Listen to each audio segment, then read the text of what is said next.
दोस्तों नमस्कार, मैं संजय मग्गू मौजूद हूं देश रोजाना के डिजिटल मीडिया प्लेटफॉर्म पर। समय रात के 9 बज चुके हैं और प्राइम टाइम का समय हो चुका है। तो आज प्राइम टाइम में जिन खबरों पर आपसे चर्चा करेंगे उनमें पहली प्रमुख खबर तो ये है कि हरियाणा के मुख्यमंत्री मनोहर लाल के कार्यालय में और इसके साथ साथ प्रदेश के जो एडमिनिस्ट्रेटिव ढांचा है उसके अंदर फेरबदल की या बदलाव की चर्चाएँ हैं। इसके साथ साथ बात आपसे करेंगे हरियाणा के अंदर जो सियासी घमासान मचा हुआ है। एक तरफ चौधरी वीरेंद्र सिंह यानी कि ट्रेजेडी किंग की हुंकार है, तो दूसरी तरफ अभय सिंह चौटाला हैं जो इस टाइम तक ये नहीं क्लियर कर पा रहे कि वो इंडिया में जुड़ेंगे या अलग रहेंगे। बात हरियाणा के अन्य राजनीतिक बातों की भी होगी और बात देश के लोकतंत्र के नए मंदिर की भी होगी जिस पर कल से संसद सत्र शुरू हुआ करेगा। इन खबरों के साथ साथ पहले चर्चा करते हैं उन पर जो आज सुर्खियों में है। संसद के विशेष सत्र के पहले दिन प्रधानमंत्री मोदी ने कहा है कि 2047 तक भारत को विकसित देश बनाने का लक्ष्य रखा गया है। राज्यसभा में मल्लिकार्जुन खड़गे ने कहा है कि कांग्रेस ने देश के लोकतंत्र को बचाने का काम किया। संसद के विशेष सत्र में senior citizen bill, post office bill सहित 8 विधेयक लाने की तैयारी है। कांग्रेस के राष्ट्रीय अध्यक्ष मल्लिकार्जुन खड़गे ने संसद में मांग की कि केंद्र सरकार इस सत्र के अंदर पेश करे महिला आरक्षण बिल। G20 की कामयाबी पर मल्लिकार्जुन खड़गे और पीयूष गोयल के बीच सदन में हुई जुबानी जंग। चंद्रबाबू नायडू की गिरफ्तारी पर संसद तक पहुंचा हंगामा, तख्तियां लेकर सांसदों ने किया विरोध प्रदर्शन। तो ये वो खबरें थी जो आज सुर्खियों में है। चलिए अब चर्चा करते हैं विस्तार से उन खबरों पर जो प्राइम टाइम का हिस्सा है। चुनाव के बाद जब भी सरकार सत्ता में आती है तो शासन और प्रशासन में भी बदलाव देखने को मिलता है और इसके साथ साथ जब कभी चुनाव मोड में जाता है देश या प्रदेश, तब भी चाहे वो राजनीतिक हो चाहे वो एडमिनिस्ट्रेटिव हो, बदलाव की चर्चाएं रहती हैं क्योंकि इस समय हरियाणा के अंदर सरकार इलेक्शन मोड में है और इसी बीच ब्यूरोक्रेसी में बहुत बड़े बदलाव की तैयारी की जा रही है। ये बदलाव मुख्यमंत्री कार्यालय से लेकर और जिलों तक होने की बात चल रही है। IAS अधिकारी आशिमा बराड़ और उनके पति मनिंदर सिंह बराड़ में से किसी एक की मुख्यमंत्री कार्यालय में एंट्री हो सकती है, ऐसा सूत्रों के हवाले से खबरें जो मिल रही हैं उनमें पता लग रहा है। और मुख्यमंत्री खट्टर भी इस बदलाव के पक्ष में हैं, ये भी हमारे सूत्र बताते हैं। गौरतलब है कि इसी के तहत 1991 बैच के IAS अधिकारी अनिल मलिक को केंद्र में प्रतिनियुक्ति पर भेजा गया है। 2024 में संभावित लोकसभा चुनाव और उसके बाद होने वाले विधानसभा चुनाव को देखते हुए ब्यूरोक्रेसी में बदलाव का खाका मुख्यमंत्री खट्टर के मुख्य प्रधान सचिव राजेश खुल्लर तैयार कर रहे हैं। 2024 में होने वाले पहले लोकसभा चुनाव और उसके बाद होने वाले विधानसभा चुनाव को देखते हुए ब्यूरोक्रेसी में इस प्रकार के आमूल-चूल परिवर्तन का खाका तैयार कर रहे हैं मुख्यमंत्री मनोहर लाल के मुख्य प्रधान सचिव राजेश खुल्लर। आपको ये भी बता दें कि मुख्यमंत्री दफ्तर की तरफ से अफसरों के फॉरेन टूर यानी कि जो विदेश यात्राएं थी उस पर रोक लगा दी गई है। इससे पहले मुख्यमंत्री कार्यालय में राजेश खुल्लर के आने के बाद एक बड़ा प्रशासनिक फेरबदल हुआ भी है और एक और होने जा रहा है। माना यह भी जा रहा है इसकी बदलाव में जो बदलाव होगा उसके अंदर कई जिलों के उपायुक्त यानी कि DC भी बदल सकते हैं। उधर प्रदेश के मुख्यमंत्री मनोहर लाल के मीडिया एडवाइज़र अमित आर्य का इस्तीफ़ा हुआ था, वो इस्तीफ़ा मंजूर हो चुका है। एक बड़ा बदलाव CMO में हुआ था। मुख्यमंत्री मनोहर लाल के जो मीडिया एडवाइज़र थे अमित आर्य, वे लगभग 9 साल तक रहे और अब तक ये क्लियर नहीं हुआ कि आखिर उनका इस्तीफ़ा क्यों हुआ। उनके इस्तीफे के बाद से बड़ी चर्चाएं हैं। एक चर्चा ये भी है कि क्या नया कोई मीडिया एडवाइज़र नियुक्त होगा और या फिर राजीव जेतली जो फरीदाबाद से संबंध रखते हैं और जो हाल ही में मुख्यमंत्री के मीडिया एडवाइज़र बनाए गए थे लगभग 2 महीने पहले, क्या उन्हीं को फुल फ्लैश यानी कि हरियाणा के अंदर मुख्यमंत्री के मीडिया एडवाइज़र की जिम्मेदारी राजीव जेतली के पास रहेगी। वैसे हलचल प्रदेश की सियासत में भी है।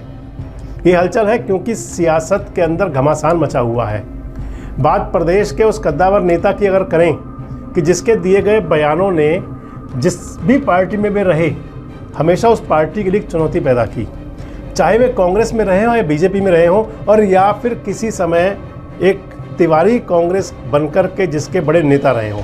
मैं बात कर रहा हूं आपसे हरियाणा के खुरैट नेता बांगड़ चौधरी के नाम से मशहूर हैं कि देश की सरकार के पूर्व केंद्रीय इस्पात मंत्री चौधरी वीरेंद्र सिंह की, जिनके बारे में एक बात कहा जाता है कि हम तो CM बनते बनते रह गए। वीरेंद्र सिंह हमेशा पार्टी लाइन से इतने अलग बयान दिया करते हैं, चाहे वो कांग्रेस में थे उस समय भी उनकी ही कंडीशन थी और चाहे वो आज भाजपा में है, उनके मन में जो आता है जैसा होता है बोल देते हैं। दिल के बहुत साफ हैं। दिल में आई हुई बात को जुबान पर ले आते हैं, उसको रोकते नहीं। और आजकल उनके बयान बहुत दिनों से चर्चाओं में हैं। अब फिलहाल बयान 2024 के लोकसभा चुनाव और उसके बाद होने वाले विधानसभा चुनाव की है, जिसके लिए कोई भी पार्टी कोई कोर कसर नहीं छोड़ना चाहती। लेकिन इसी बीच भारतीय जनता पार्टी में शामिल होते हुए भी पार्टी से अलग हटकर चौधरी वीरेंद्र सिंह 2 अक्टूबर को जींद में बड़ी रैली करने जा रहे हैं। इस रैली का नाम उन्होंने दिया है मेरी आवाज़ सुनो। अपनी इस रैली में चौधरी वीरेंद्र सिंह ने भाजपा के किसी भी बड़े नेता को न्योता नहीं दिया।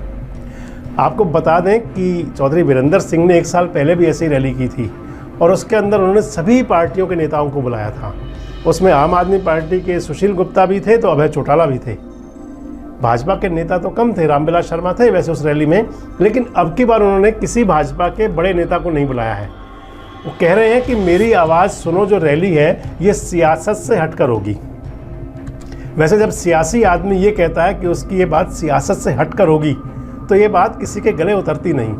चौधरी वीरेंद्र सिंह अब 2 अक्टूबर को क्या नया धमाका करेंगे, ये सब समय बताएगा कि 2 अक्टूबर की रैली में वीरेंद्र सिंह जी के जो बोल हैं वो किस प्रकार बिगड़ते हैं और या फिर वो कंट्रोल करते हैं। इसके साथ साथ उन्होंने यानी कि वीरेंद्र सिंह ने इंडिया गठबंधन को लेकर यह भी कहा है कि उनकी नीयत ठीक होगी तो बहुत बड़ा मुकाबला होगा, क्योंकि जब लोगों की नीयत ही ठीक नहीं होगी तो 1977 वाली बात बनेगी नहीं। इंडिया गठबंधन बनने के बाद भारतीय जनता पार्टी को भी लगा तो यह कि वह अपने पुराने गठबंधन यानी कि एनडीए को पुनर्गठित कर ले। प्रदेश में कांग्रेस और बीजेपी भी यही कर रही है कि 10 की 10 लोकसभा सीटें जीतेंगे। लेकिन जिस प्रकार से बीजेपी सरकार देश के आर्थिक शक्ति का होने का दावा करती है, देश को दुनिया में 5वीं आर्थिक शक्ति कहती है, हालांकि ये दावा बीजेपी का है, लेकिन हकीकत में इस आर्थिक विकास में किसान मजदूर को उसका हक नहीं मिला। जो हक किसान और मजदूर को मिलना चाहिए था वह उससे कहीं वंचित रह गया। ये सारी बातें चौधरी वीरेंद्र सिंह की हैं।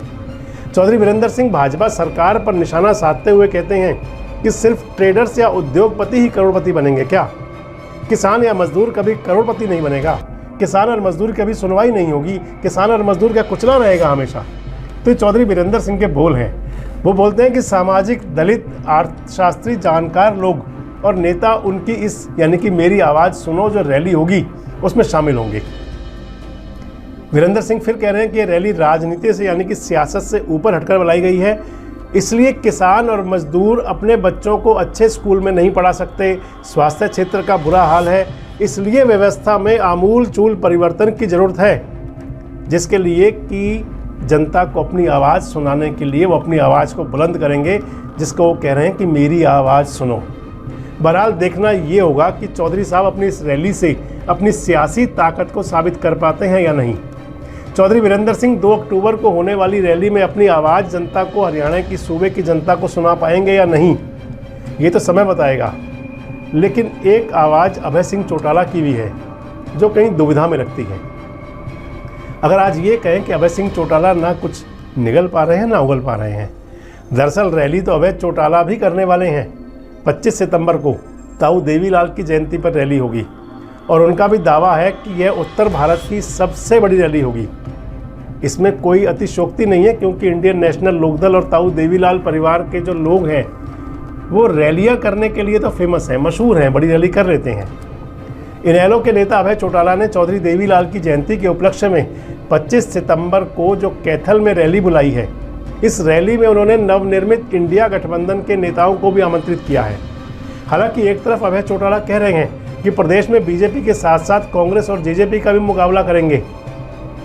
वो ये कहते हैं कि हरियाणा से बीजेपी, जेजेपी, कांग्रेस तीनों का सफाया होगा। अब जब तीनों का सफाया होगा तो इंडिया गठबंधन में जब जाएंगे तो कैसे होगा, और जब इंडिया के लोगों को बुला रहे हैं तो विचार क्या है। और पूर्व मुख्यमंत्री भूपेंद्र सिंह हुड्डा पर तो अभय सिंह चौटाला हमेशा निशाना साधते ही रहते हैं, और अब उन्होंने कहा है कि बीजेपी के साथ मिले हुए हैं हुड्डा साहब। दूसरी तरफ उनका ये भी कहना है कि 25 सितंबर के बाद यह पता चलेगा कि क्या वह इंडिया गठबंधन में शामिल होंगे या नहीं। अब इसका मतलब क्या निकाला जाए, आप खुद सोचिए। तो ये तो बात हुई हरियाणा की। अब बात करते हैं देश की, जहां देश के लोकतंत्र के मंदिर यानी संसद भवन में संसद का विशेष सत्र बुलाया गया है। यह विशेष सत्र खास इसलिए है कि आज के बाद अब से संसद की कार्रवाई नए संसद भवन में होगी। सदन में प्रधानमंत्री मोदी ने अपने संबोधन में अपनी सरकार की उपलब्धियों की जानकारी दी। न केवल प्रधानमंत्री ने अपनी सरकार की उपलब्धियों के बारे में बताया, बल्कि देश के पहले प्रधानमंत्री पंडित जवाहरलाल नेहरू से लेकर इंदिरा गांधी, नरसिम्हा राव और अटल बिहारी वाजपेयी और यहाँ तक सरदार मनमोहन सिंह के जो कार्य थे उनके बारे में भी बात की। पीएम मोदी ने कहा कि अंबेडकर हमेशा कहते थे कि भारत के विकास के लिए इसका औद्योगिकरण होना बहुत जरूरी है। देश के पहले वाणिज्य और उद्योग मंत्री के तौर पर श्यामा प्रसाद मुखर्जी का जिक्र करते हुए मोदी जी ने कहा कि मुखर्जी जी ने जो इंडस्ट्री पॉलिसी बनाई थी वो आज भी प्रासंगिक है। आज भी जितनी नीतियां बनती हैं उनकी आत्मा पहली सरकार की नीतियों से जुड़ी हुई है। इसके साथ साथ पीएम मोदी ने अपने भाषण में पूर्व प्रधानमंत्री लाल बहादुर शास्त्री और इंदिरा जी का जिक्र करते हुए कहा कि देश के अंदर एक वो दौर भी था जब भारत एक बड़े आर्थिक संकट में फंसा हुआ था। मोदी जी ने ये भी कहा कि देश एक समय आर्थिक नीतियों के बोझ तले दबा हुआ था। पूर्व प्रधानमंत्री नरसिम्हा राव की सरकार ने पुरानी नीतियों को छोड़कर नई नीतियां बनाई, जिसका फायदा देश को आज भी हो रहा है। इसके साथ साथ प्रधानमंत्री मोदी ने अपनी सरकार की उपलब्धियां बताते हुए कहा कि हमारी सरकार ने सदन में तमाम महत्वपूर्ण मुद्दों का समाधान किया है। सबका साथ और सबका विकास आज देश का बीज मंत्र है। अनेक ऐतिहासिक निर्णय, दशकों से लंबित विषय और उनका समाधान हुआ। इसी सदन में 370 आर्टिकल जो हटाया गया उसको सदन हमेशा याद रखेगा। इसके अलावा मोदी जी ने वन नेशन वन टैक्स और जीएसटी के बारे में भी बात की। हालांकि उनकी इन सब की बातों के दौरान में वन रैंक वन पेंशन के बारे में भी बोले। हालांकि उनकी इन सब बातों के बीच में विपक्ष के लोग कहीं ना कहीं छोटी मोटी छींटाकशी भी कर रहे थे। तो मोदी जी ने भी ये भी कहा कि गरीबों के लिए 10% का आरक्षण भी इसी सदन में पास हुआ।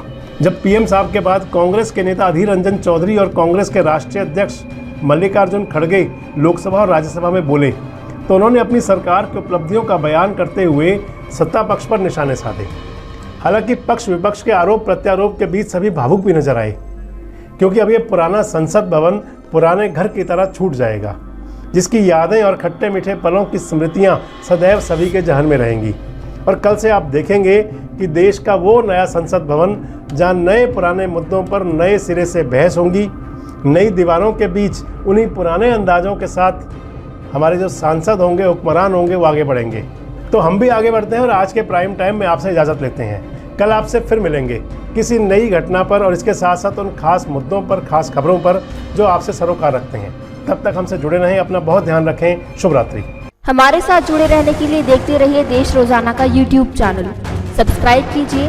साथ ही देश रोजाना की खबरें सबसे पहले देखने के लिए प्रेस कीजिए बेल आइकन।